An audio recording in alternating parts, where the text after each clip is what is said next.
माधव, अंगराज ने युद्ध की चुनौती दी है, हमें रुकना होगा।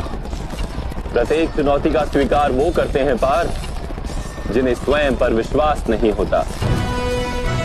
आत्मविश्वास से भरा व्यक्ति अपनी योजना के अनुसार चुनौती का स्वीकार करता है। परंतु हमारी योजना क्या है माधव?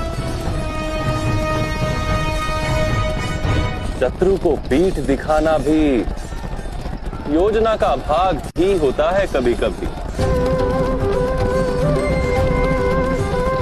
काले वन का स्मरण है? ना वो मेरे सुदर्शन से मरेगा और ना ही तुम्हारे बाणों से। तो हम क्या करें? भाग जाएंगे।